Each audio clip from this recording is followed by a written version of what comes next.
Alrighty. I will try to make this one short. I know I say this almost every time, but we are kind of like halfway done with this walk anyway. And the topic of the two games I briefly wanted to kind of like cover ever since yesterday. There's not that many things to say. We're halfway done with the walk, and I am absolutely pooped. My brain is barely functioning. I think Aini is pretty tired himself. I don't even know if he wants to play right now, because it was really hot today. And funny how in just the last few hours it's actually almost chilly, mostly because of the pretty chilly wind happening right now. But it is ridiculous how kind of like pleasantly chill it is right now, and how unbearably hot it was just 2 hours ago. Yeah, so it makes sense to talk about Lollipop Chainsaw Repop and Shadows of the Damned Remaster, as well as kind of like just not even necessarily the remasters of those games, but those games in general, kind of like next to each other, because they came out almost next to each other. There's one more game that should be mentioned there, which is Killer is Dead, of course. But Killer is Dead, I don't even know if that game was ever remastered. I think I played like the original PC version. This is yet another reason why I probably should not have done this today, because it's kind of windy. But I mean, if it Killer is Dead came out 1 year after Lollipop Chainsaw, I think. Jesus, those games used to be made so quickly. Well, anyway, so the shortest thing ever, and the thing that's honestly, the kind of game that there's barely anything to talk about it. With Shadows of the Damned, there are theoretical topics that the game kind of hints on that could be fun to talk about, fun to fantasize about what game could have been, and generally the general topics of the game are something that, I mean, some people wrote papers. Some people wrote papers on something like Silent Hill 2, and what do you know?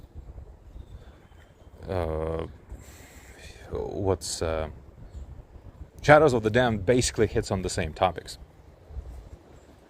Hello, hi, it's me. So, Shadows of the Damned Repop, Lollipop Chainsaw Repop.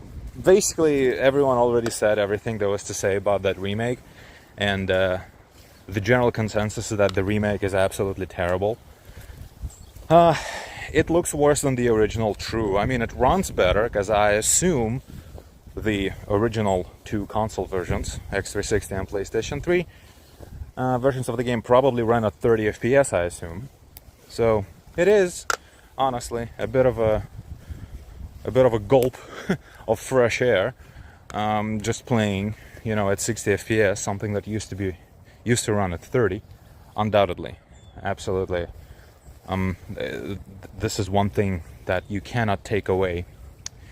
But the remaster, first of all, legitimately looks worse. It no longer has the comic book style black outlines for the character models, which makes the whole game, rather than having stylized graphics, just generally having outdated and shitty graphics. So immediately, it shifts the quality of the graphics into a whole other dimension of, rather than being stylized and kind of timeless, it shifts it into dated and outdated, right? And there are two graphical modes for the game. One is basically the way you used to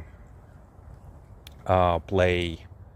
Well, one is basically kind of like how the game sorta used to look on PlayStation 3 and X360, minus the fact that it no longer looks stylized. Okay, Momo, I'm not gonna follow you there, so you might as well turn around. And another mode is what I assume is the... Hi, yeah, no, this is not Alaska. And another mode is basically the Switch mode, the mobile graphics mode, in which the game legitimately looks not only really poor, but it actually looks glitchy. Kind of like, you know, the graphical fidelity, the settings were toned down, but the game wasn't actually optimized for it, so stuff constantly pops in and out.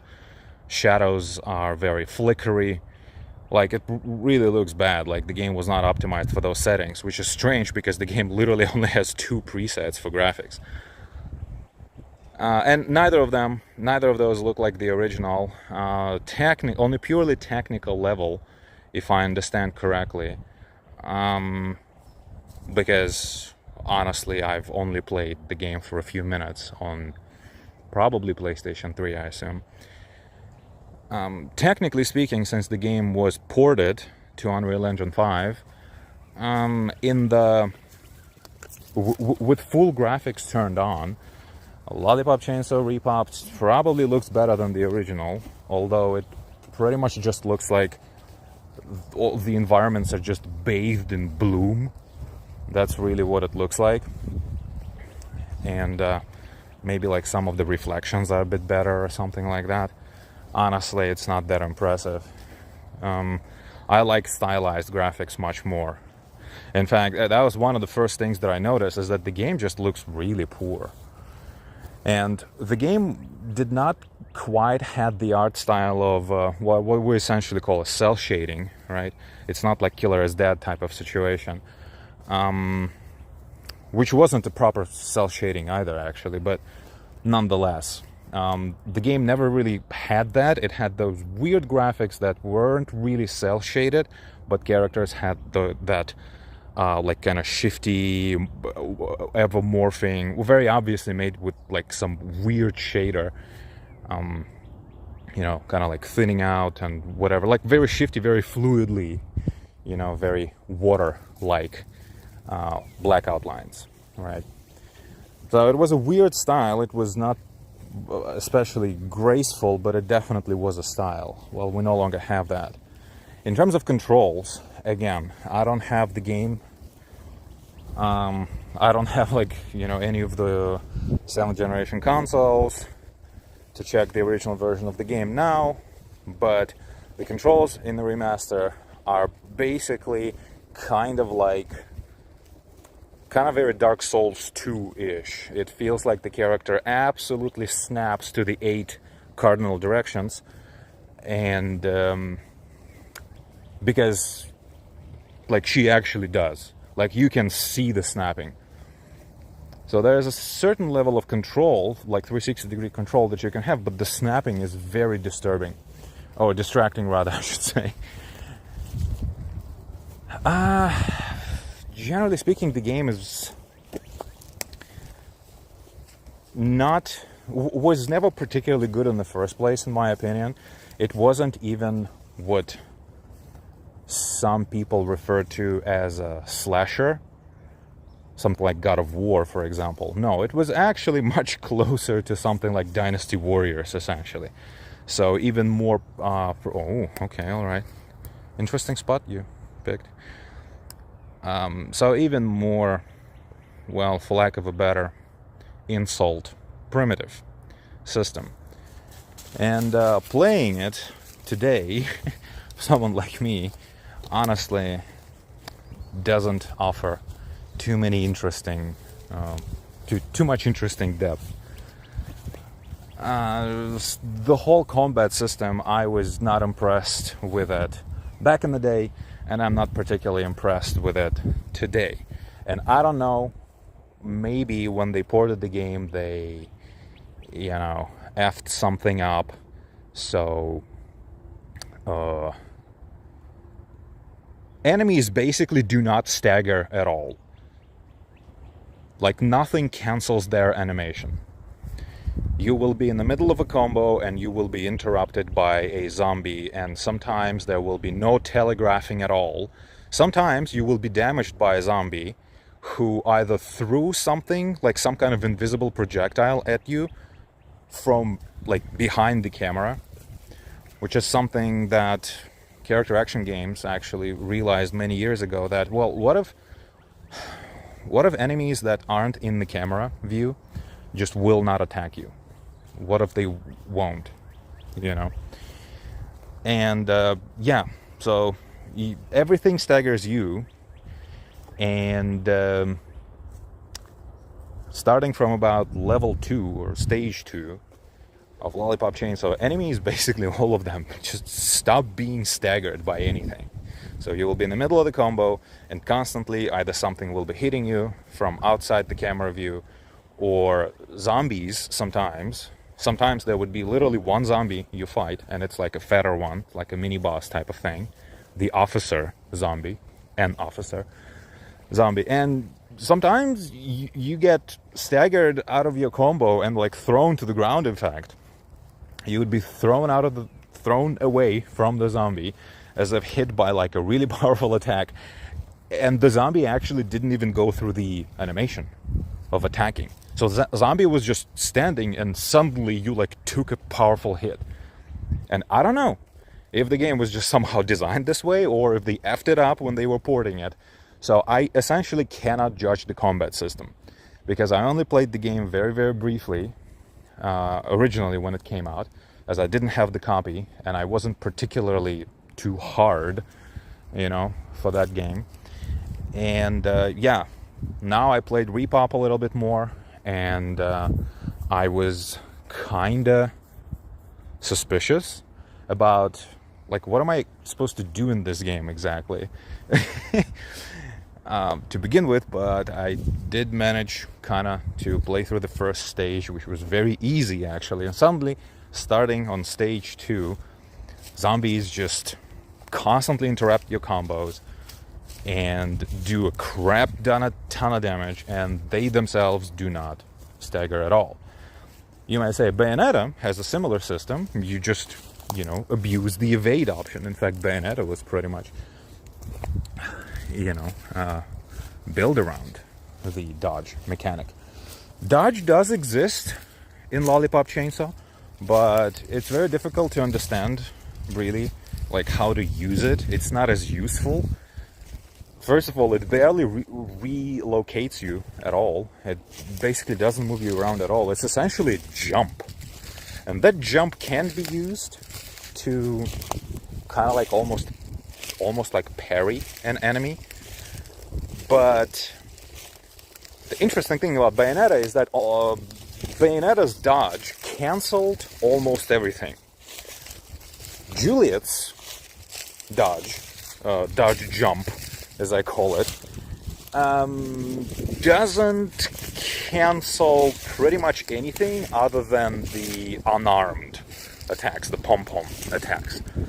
Everything chainsaw related, it basically does not cancel. So you cannot really play reactively, even if zombies were probably properly animated with their attacks and their telegraphs. You still wouldn't be able to kind of like play reactively with the dodge mechanic. And I do not know, I cannot tell if that's because whoever did the porting, whatever, Dragify,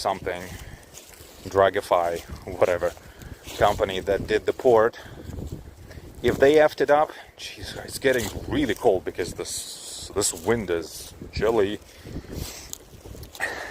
And I don't know if they effed it up or if the game was intentionally made this way originally.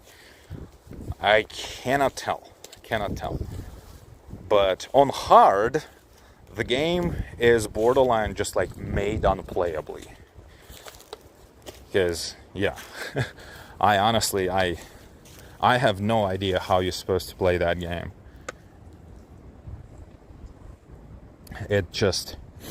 It kind of doesn't work.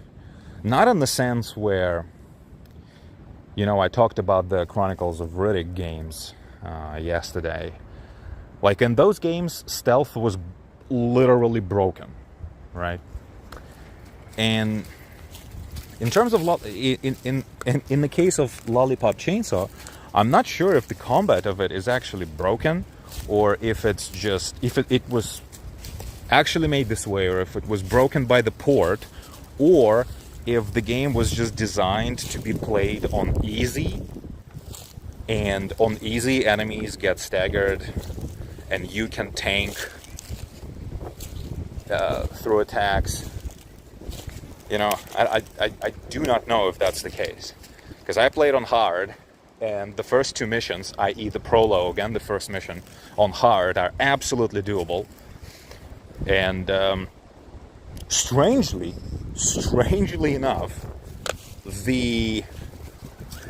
well, I cannot know for sure, but I would say something like first 40 to 50, or maybe 30 to 40, I don't know, those stages, like the proper first stage was really long, so I don't know how far I got into the next stage, and it was perfectly doable until at one point there's just like a giant difficulty spike right in the middle of it. So yeah, I don't understand how this game was meant to be played. Most likely not on the hardest difficulty from the start. Like Killer is Dead was the same way. Killer is Dead was borderline unplayable on the hardest difficulty until you actually finished the game, or almost finished the game once, and unlocked all the moves and upgraded your character. I think it even contributed to your poise, essentially, in that game. Well, anyway, so that's Lollipop. If you have a computer capable of running it with the proper Unreal Engine graphics, you might as well just try emulating the PlayStation 3 version. It looks best. Maybe it runs worse, right? But honestly, with the kind of gameplay that game has to offer, you might as well just, put it on easy and enjoy the show. Another thing about the remaster, I should note, is that basically all the music is gone because it was licensed. And the generic music that they replaced it with, again, I'm not necessarily one to talk because I never really finished the original. But I just looked up because I decided to kind of research the topic a little bit. The list of music that was in the game was about 20 licensed tracks, or 17 or 18, I think, licensed tracks. And there was like Children of Bodom and Dragon Force there. That's pretty metal, really. Children of Bodom, essentially. So, you obviously don't really get that stuff anymore. It's just generic stuff, mostly instrumental. A lot of it, all things considered, does kind of sound like royalty-free music. And I think whatever the original game went for, that licensed music probably played a pretty big role. I always say that generic background music in video games is actually it's dispensable, usually, for most video games, because it ultimately doesn't really matter. People don't hear it anyway, and if certain piece of music works for a certain type of scene, well, you can just write a different but similar in tone, right, piece of music, and the scene will work just as good anyway, at least for the person who was never exposed to the original one and doesn't have like kind of feelings for it, right, for the original state of things.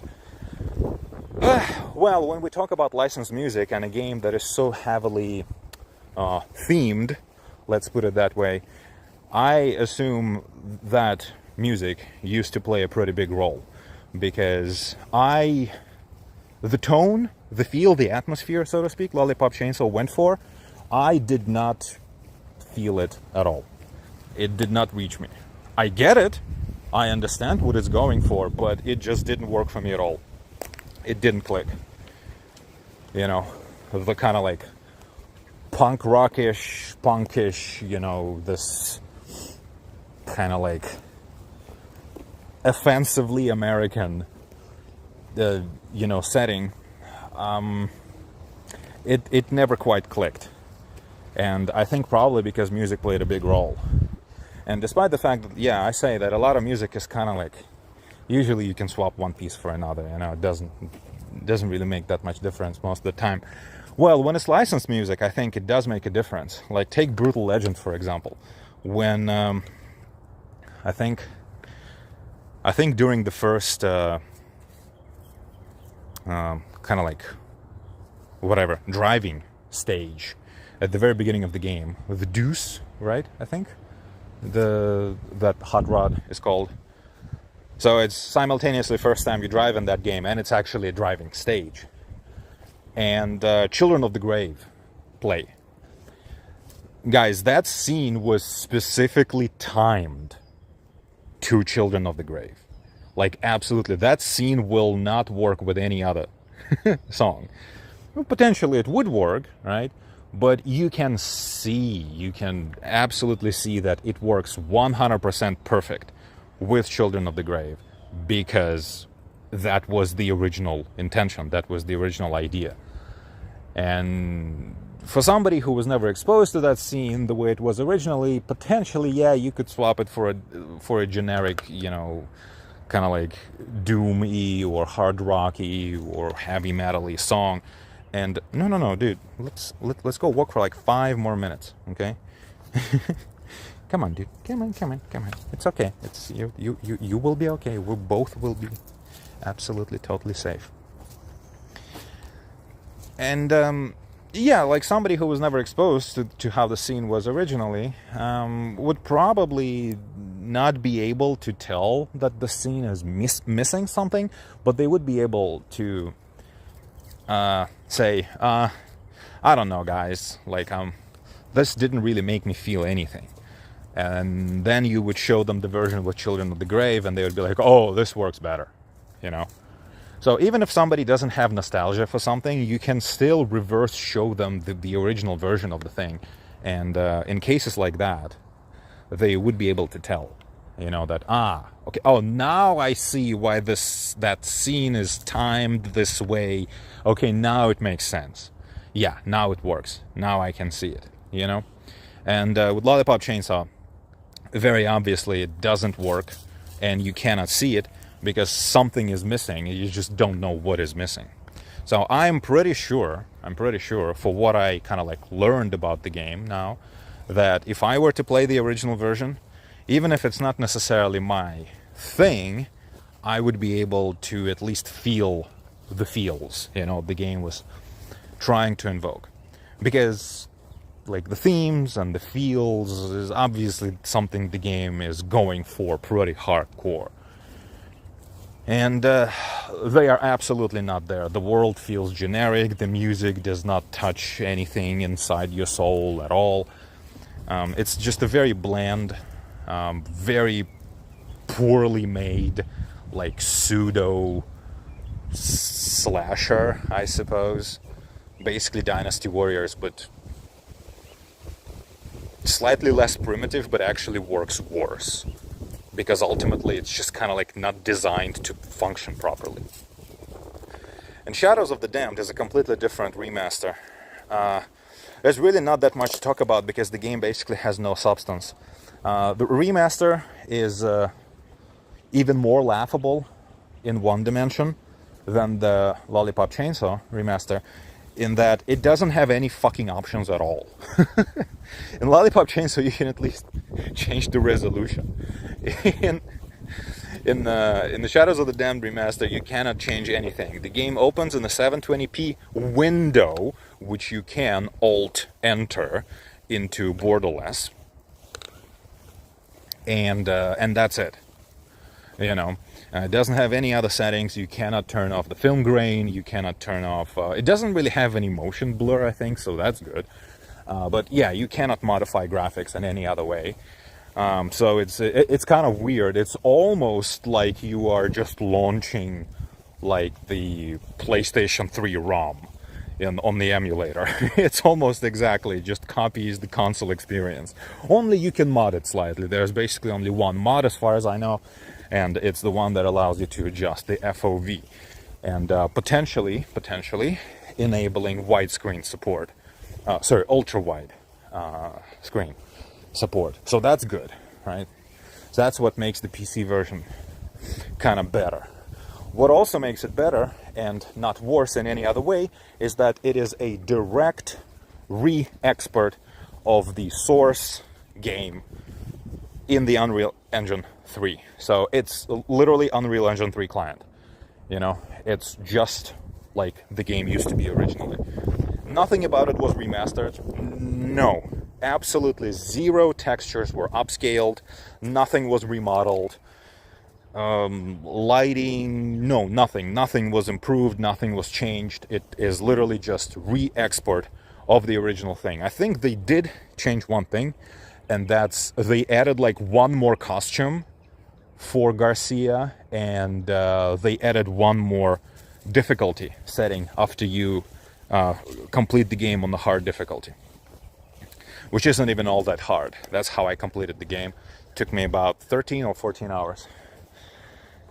I did die a bunch in a few scenes that were, in a few encounters, I should say, because the game is essentially an arena shooter. The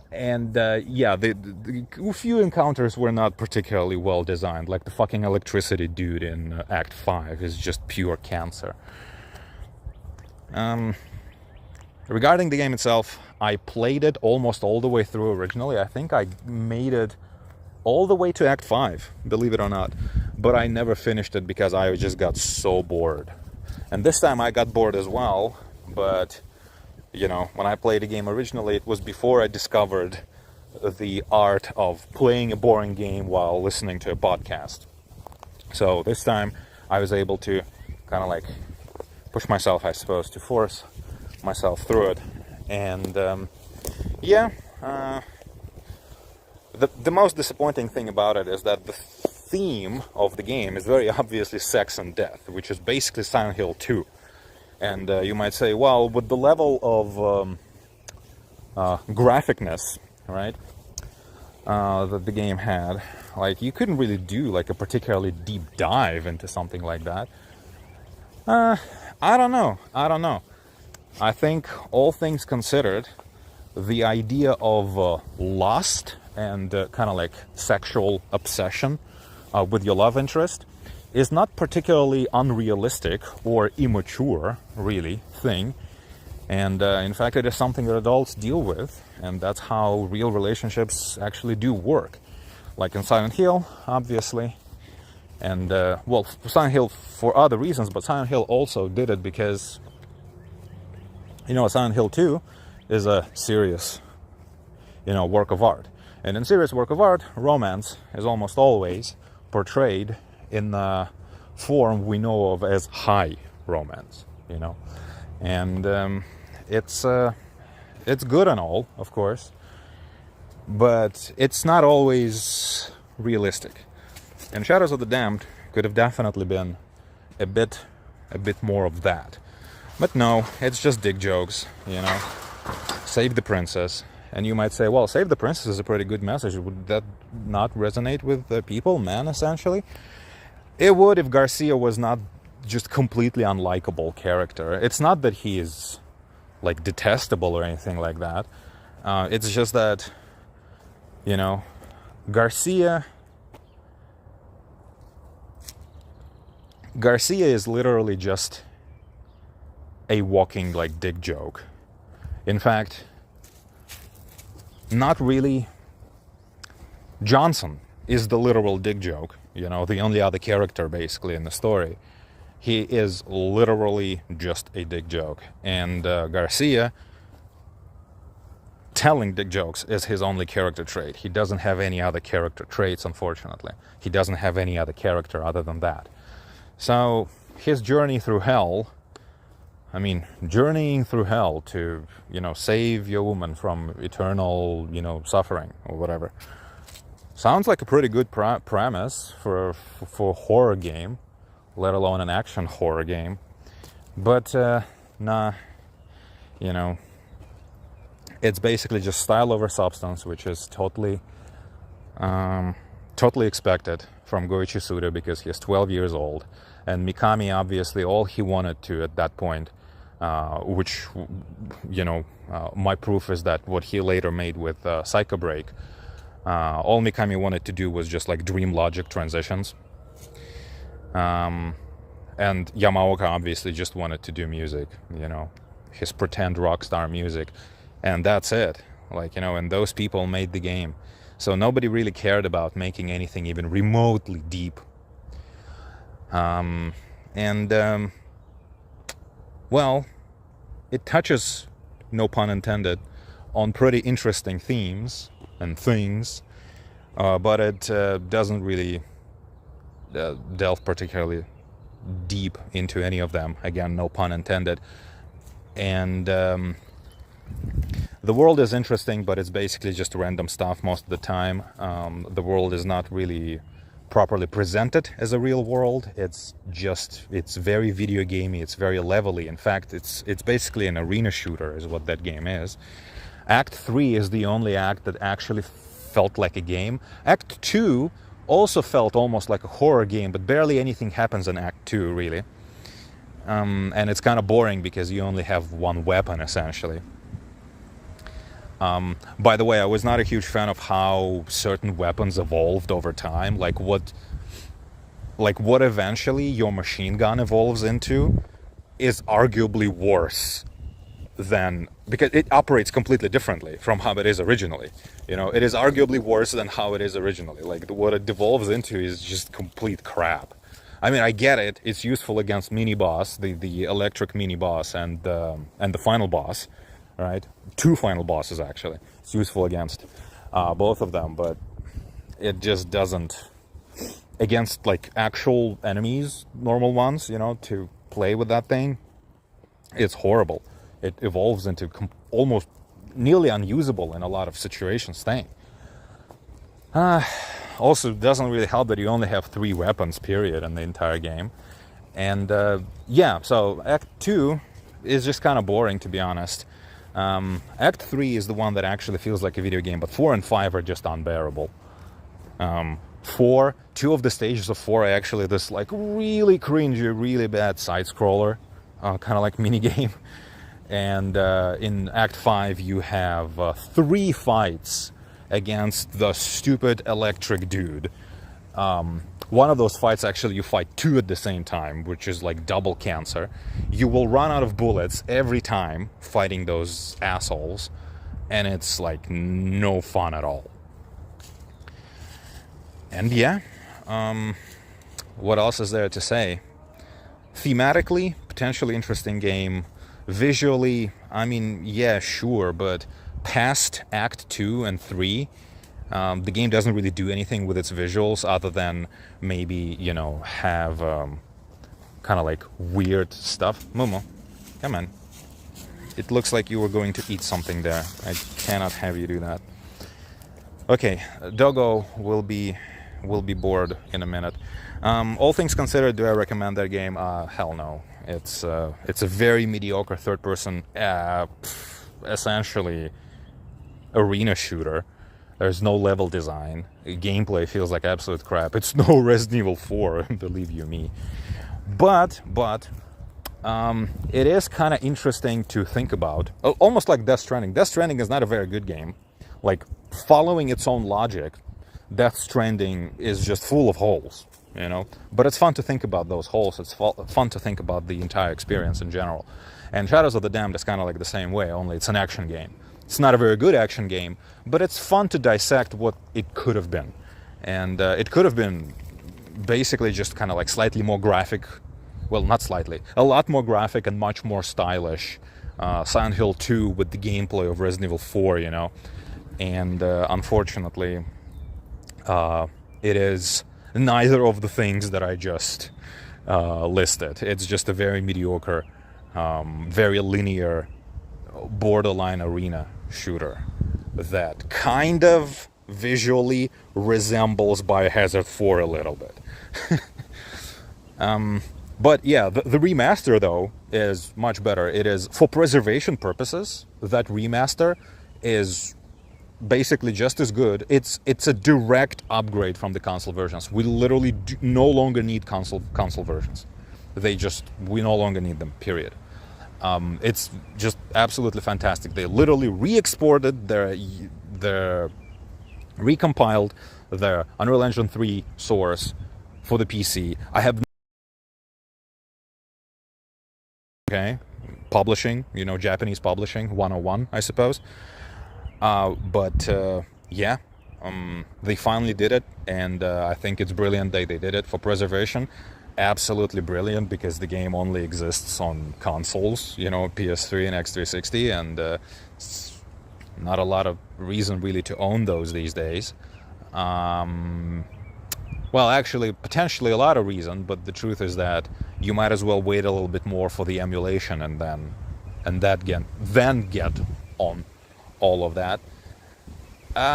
So yeah, it's great that we now have a 60 FPS version of the game, although still running at 720p essentially, but nonetheless. Subtitles are worse, I should say. I played in Japanese, and I had to play with Japanese subtitles as well, for reasons I'm not going to bore you with right now, but some of you may have an idea why so. And I specifically looked it up on the interwebs, on YouTube's, and subtitles in Japanese subtitles in the original Japanese version of Shadows of the Damned were bolder, were thicker, and they were bigger. It's very obviously kind of like PC, related thing now that the game just picked up whichever font, that Unreal Engine uses natively, and it's not as good as the stylized font they had for the original console version. It's very difficult to read, and also mixing of audio in cutscenes is completely off. For some reason, cutscenes are super quiet. So I fucking missed half the dialogue because of that. And also the final cutscene of the game, the final, well, okay, not the super final, the post-credit bonus, let's call it. That one is actually fine because it just plays on the engine, if I'm not mistaken. But the actual final FMV is quite literally had no sound for me at all. It's like somebody turned the sound off for the whole thing for me. So, okay, maybe not a perfect replacement for the original console versions of the games. For preservation, still fantastic effort. Like literally nothing changed, nothing is altered. It's Unreal Engine on consoles, it's the same Unreal Engine on PC, it's the same game, all the lighting is the same, all the textures is the same, everything's the same. Could you give me 3 more minutes? Okay. So for preservation, great, fantastic. And a few bugs, though, like I said. Subtitles, I think, should have been bigger, huger. I mean, Jesus Christ. Chronicles of Riddick have subtitles, probably, if this is the screen, right, the subtitles would be, this big. Chronicles of Riddick. And I think they honestly overkilled it with the size of the, font, subtitle font in that game. But, well, it's an overkill or underkill in the opposite direction. Overkill in the opposite direction, it's an underkill with Shadows of the Damned. And, yeah, the mixing is kind of crap, but why I didn't even think about it until now is because, honestly, like I said, Garcia is so unlikable. There's basically no story other than the premise, the opening premise. There's basically no story in the game. So it didn't even register with me as a problem with the version of the game. But yeah, technically, if you want to get into the story and experience it, there could be problems. But if you just want to play the game and see what it was like and see that there was actually absolutely nothing to kind of obsess about, that, oh, this version is not perfect, I cannot enjoy it. No, you wouldn't enjoy it even if it was perfect, because it's not that It's not that great of a story, and it's not that great of a game. But again, like I said, it's interesting. It's an interesting game. It's interesting to think about, and it's interesting. Just generally speaking, it touches on some, no pun intended, or maybe intended, whatever, on some interesting things. Okay, that's all. Bye bye bye bye. Oh, we need more.